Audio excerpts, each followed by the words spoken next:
ಕತ್ತೆ ಹಾಲಿನ ಹೆಸರಲ್ಲಿ ಅವರು ರೈತರಿಗೆ ಕೋಟಿ ಕೋಟಿ ವಂಚಿಸಿ ಎಸ್ಕೇಪ್ ಆಗಿದ್ರು.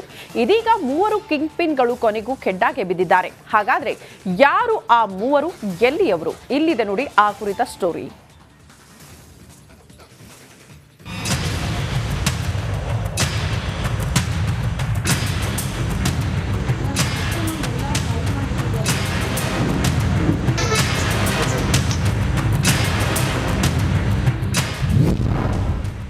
ಹಾಲಿನ ಹೆಸರಿನಲ್ಲಿ ಕೋಟಿ ಕೋಟಿ ವಂಚನೆ ಪ್ರಕರಣದ 3 ಆರೋಪಿಗಳ ಬಂಧನ.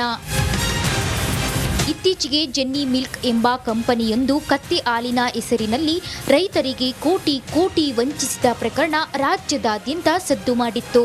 ಇದೀಗ ಪ್ರಕರಣದ 3 ಕಿಂಗ್ ಪಿನ್ಗಳನ್ನು ಬಂಧಿಸುವಲ್ಲಿ ವಿಜಯನಗರ ಪೊಲೀಸರು ಯಶಸ್ವಿಯಾಗಿದ್ದಾರೆ.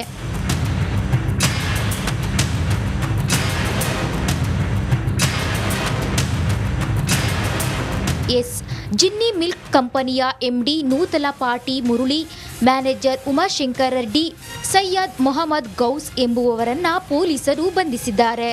ಆರೋಪಿಗಳೆಲ್ಲರೂ ಆಂಧ್ರಪ್ರದೇಶದ ಮೂಲದವರಾಗಿದ್ದು, ಕಂಪನಿಗೆ ಸೇರಿದ 5 ಬ್ಯಾಂಕ್ ಅಕೌಂಟ್ಗಳನ್ನು ಸಹ ಫ್ರೀಸ್ ಮಾಡಲಾಗಿದೆ. ಈ ಸಂಬಂಧ ಒಟ್ಟು 3 ಆರೋಪಿಗಳ ಮೇಲೆ ಈಗಾಗಲೇ ಪ್ರಕರಣ ದಾಖಲಾಗಿತ್ತು. ಅವತ್ತಿನಿಂದ ಅವರು ತಲೆಮರೆಸಿಕೊಂಡಿದ್ದಂಥ ಆರೋಪಿಗಳು ಅವರ ಪತ್ತೆ ಕಾರ್ಯಕ್ಕೋಸ್ಕರ ನಾವು ಈಗಾಗಲೇ ತಮಗೆ ತಿಳಿಸಿದ್ವಿ. ಒಂದು ವಿಶೇಷವಾದ 3 ತಂಡಗಳನ್ನ ರಚನೆ ಮಾಡಿದ್ವಿ. ಇನ್ನು ಪ್ರಕರಣವನ್ನು ಹೆಚ್ಚಿನ ತನಿಖೆಗೆ ಸಿಐಡಿಗೆ ವಹಿಸಲಾಗುತ್ತೆ.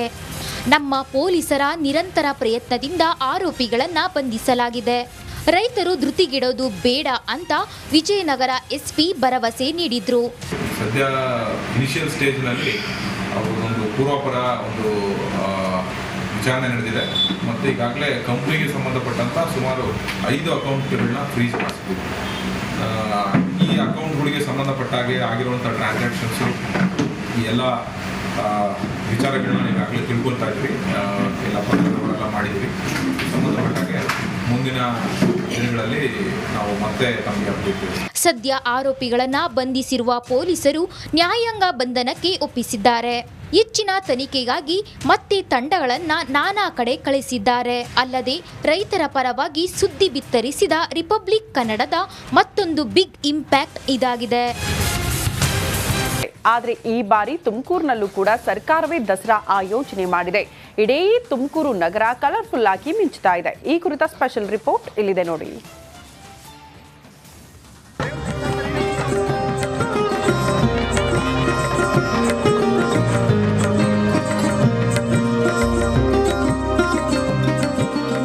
ಅಂದ್ರೆ ನೆನಪಾಗೋದೇ ಮೈಸೂರು. ಜಗಮಗಿಸು ಅರಮನೆ, ರಾಜವಂಶಸ್ಥರ ಖಾಸಗಿ ದರ್ಬಾರ್, ಜಂಬೂ ಸವಾರಿ, ಕುಸ್ತಿ. ಆದ್ರೆ ನಾಡ ಹಬ್ಬ ಅಂದ್ರೆ ಕೇವಲ ಮೈಸೂರು ಮಾತ್ರ ಅಲ್ಲ, ನಮ್ಮ ತುಮಕೂರು ಕೂಡ ಏನ್ ಕಡಿಮೆ ಇಲ್ಲ. ತುಮಕೂರಿನಲ್ಲಿ ಸರಕಾರದಿಂದಲೇ ದಸರಾ ಆಯೋಜನೆ. ದೀಪ ಅಲಂಕಾರದಿಂದ ಕಂಗೊಳಿಸುತ್ತಿದೆ ತುಮಕೂರು.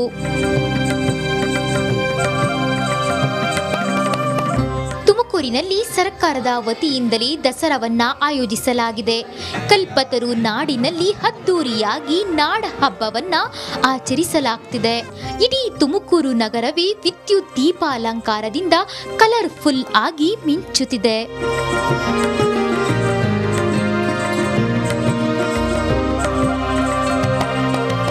ತುಮಕೂರು ನಗರದಲ್ಲಿ ಪ್ರತಿದಿನವೂ ಪೂಜಾ ಕೈಂಕರ್ಯಗಳು ನಡೆಯುತ್ತಿದೆ. ದೇವಿಗೆ ವಿಶೇಷ ಪೂಜೆಗಳನ್ನು ಹಮ್ಮಿಕೊಳ್ಳಲಾಗಿದೆ. ದಸರಾ ಕಾರ್ಯಕ್ರಮಕ್ಕೆ ಯುವ ದಸರಾ ಮತ್ತು ಮಹಿಳಾ ದಸರಾ ಮತ್ತಷ್ಟು ಮೆರುಗು ನೀಡುತ್ತಿದೆ. ಪ್ರತಿನಿತ್ಯ ನಡೆಯುತ್ತಿರುವ ಸಾಂಸ್ಕೃತಿಕ ಕಾರ್ಯಕ್ರಮಗಳು ಜನರಿಗೆ ಮನರಂಜನೆಯನ್ನ ಉಣಬಡಿಸುತ್ತಿದೆ.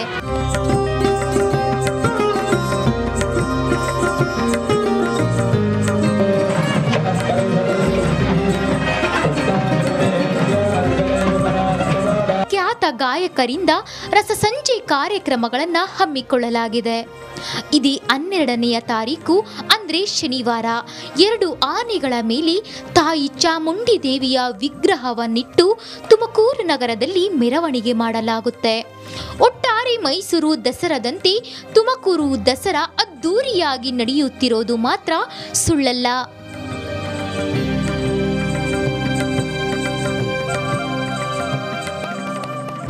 ಜಗದೀಶ್, ರಿಪಬ್ಲಿಕ್ ಕನ್ನಡ, ತುಮಕೂರು.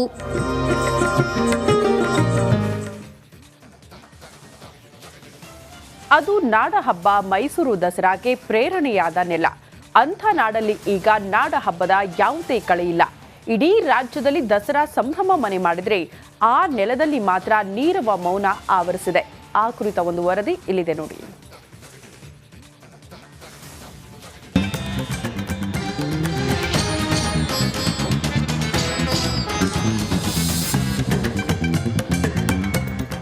ಸಂಭ್ರಮ. ಸಾಂಸ್ಕೃತಿಕ ನಗರಿಯಲ್ಲಿ ದಸರಾ ಸಂಭ್ರಮ. ಯುವ ದಸರಾ, ರೈತ ದಸರಾದ ಸಡಗರ, ಸಾಂಸ್ಕೃತಿಕ ಕಾರ್ಯಕ್ರಮ.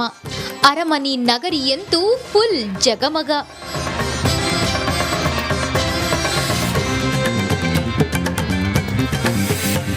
ಮೈಸೂರಿನಲ್ಲಿ ಗತ ವೈಭವ ಮರುಕಳಿಸಿದೆ. ಎಲ್ಲೆಲ್ಲೂ ದಸರಾ ಸಂಭ್ರಮ ಮನೆ ಮಾಡಿದೆ. ಆದರೆ ಇಂಥ ನಾಡ ಹಬ್ಬ ದಸರಾಗೆ ಪ್ರೇರಣೆಯಾದ ಆ ನೆಲದಲ್ಲಿ ಯಾವ ಸಂಭ್ರಮ ಸಡಗರ ಇಲ್ಲ. ವಿಜಯನಗರದ ಹಂಪೆಯಲ್ಲಿ ಬರೀ ನೀರವ ಮೌನ.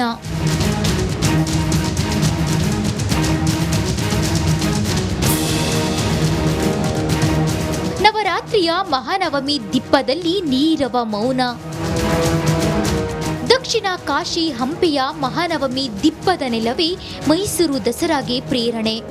ದಸರಾ ಆಚರಣೆಗೆಂದೇ ವಿಜಯನಗರದ ಅರಸರು ಮಹಾನವಮಿ ದಿಬ್ಬವನ್ನ ನಿರ್ಮಿಸಿದ್ರು. ವಿಜಯದಶಮಿ ಹಬ್ಬದ ದಿನಗಳಲ್ಲಿ ವಿಜಯನಗರ ಅರಸರು ಇಲ್ಲಿ ಧಾರ್ಮಿಕ ಸಾಂಸ್ಕೃತಿಕ ಕಾರ್ಯಕ್ರಮಗಳನ್ನ ನಡೆಸುತ್ತಿದ್ರು. ನವರಾತ್ರಿ ಹಬ್ಬವನ್ನ 9 ದಿನ ಸಡಗರದಿಂದ ಆಚರಿಸಲಾಗುತ್ತಿತ್ತು. ಆದ್ರೆ ದಸರಾದ ಮಾತೃಸ್ಥಾನವಾದ ಮಹಾನವಮಿ ದಿಬ್ಬದಲ್ಲಿ ನೀರವ ಮೌನ ಆವರಿಸಿದೆ.